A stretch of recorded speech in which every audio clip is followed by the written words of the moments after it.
Here we go. Here's the thing about marathon training. As much as we want to achieve our goals, So how do you feel? Yeah, I feel good. I'm quite excited. we still have to live our lives. Mack always makes a mistake, like that's how he rolls. Things pop up. Life happens. Espresso Martini did the thing. You get married. What up? Coming in live. This is my first clip as a married man. The hardest part of marathon training is finding balance.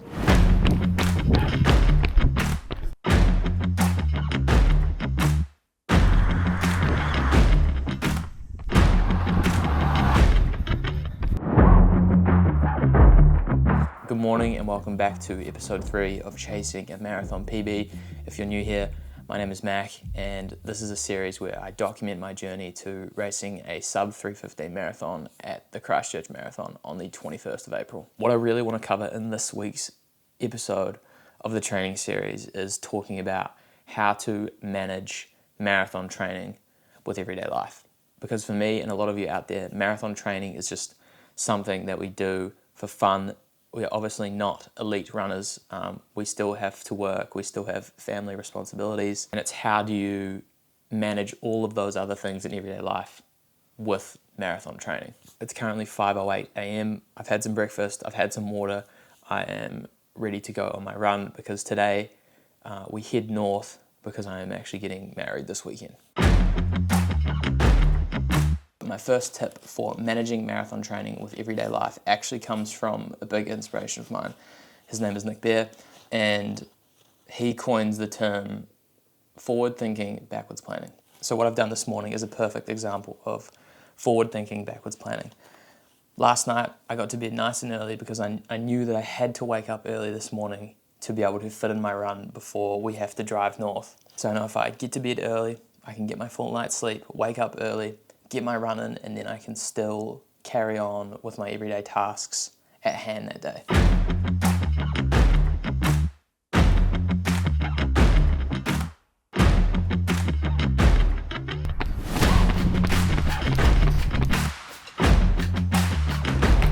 So, fuel this morning, had some water, an English muffin with some peanut butter, and then I've got 2 Morton 100 gels with me. Should be enough to get me through 2 hours. If I find I need anything else, I can always stop and pick up something, but should be good.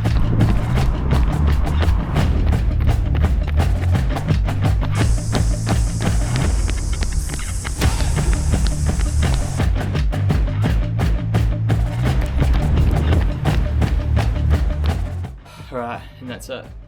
2 hours, 35 seconds, 21.17 kilometers at a 5:42 average pace.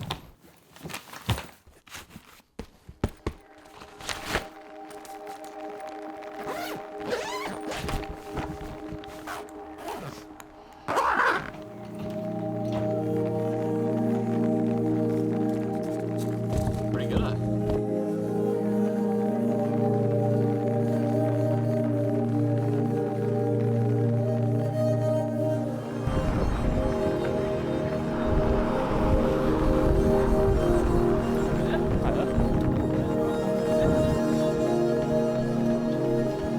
Left the others now solo. Got probably another 20-25 minutes to get back to where we're staying at our Airbnb.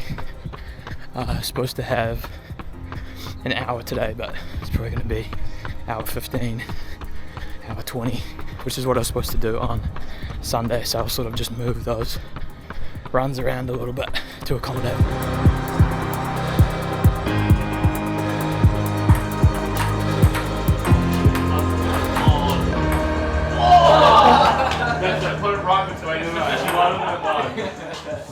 We got some pre-wedding Ks going down. We've managed to drag two of the 3 groomsmen out. Tyler's saving his body for the dance floor. Now we're just dropping like 2 Ks this morning. Flush the system, get rid of some nerves. Craig's a bit nervous, he's got to hold the rings. Big job. Fuzz has just got to look pretty. Easy work. Alright, it's Sunday. It's 8 o'clock. Supposed to have 70 to 90 minutes today. Last night was pretty big, so I'm not sure how we'll go today, but it's a beautiful night for it. I guess my second tip for sort of managing marathon training with everyday life is don't be afraid to move runs around. I knew that this week was going to be pretty turbulent with the wedding, so I moved my long run that was going to be on Saturday to Wednesday. I moved a couple other runs around. Not every single week has to be perfectly to the T. I think as long as you're getting the runs done at the paces you need to, it doesn't really matter in sort of what format you do that. There's definitely an optimal way to do that, but sometimes just getting it done is literally the best thing you can do.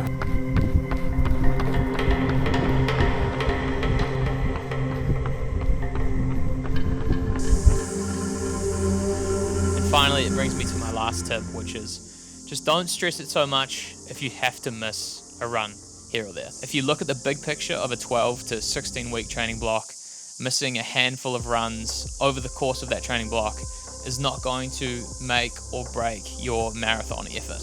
Like I mentioned earlier in the video, things pop up, life happens. Don't stress it so much if you have to miss a run here or there. Now let's take a closer look at the week of training, which has just been, and break down how I sort of move things around to fit around my schedule for this week, which is obviously a little bit turbulent with the wedding. So Monday and Tuesday were unaffected.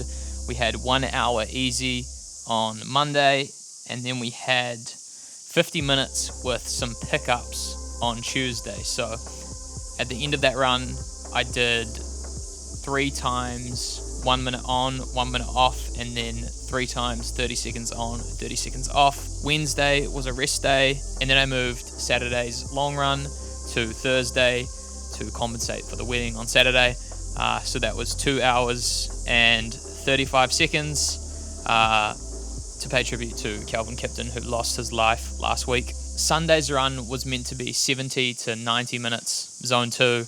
I knew that I probably wasn't going to be in the best state on Sunday, so I moved that Sunday run to Friday, where I ended up doing 75 minutes. Saturday, I had an optional easy 30 minutes.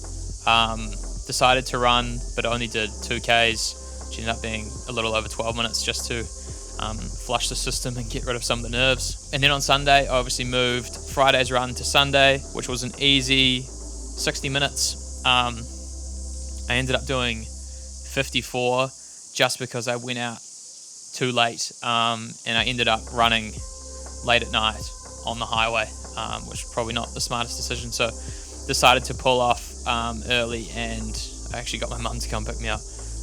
So yeah, probably need to invest in some sort of good high-vis running vest or something along those lines. So although not a totally optimal training week, still managed to get in 63 kilometers, 6 hours and 15 minutes on the legs, which is not too bad, but hoping for a more normal week this week.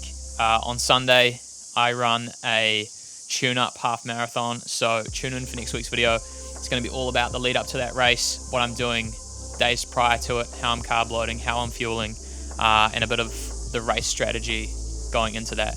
All things going to plan, I should run about a 3-minute PB.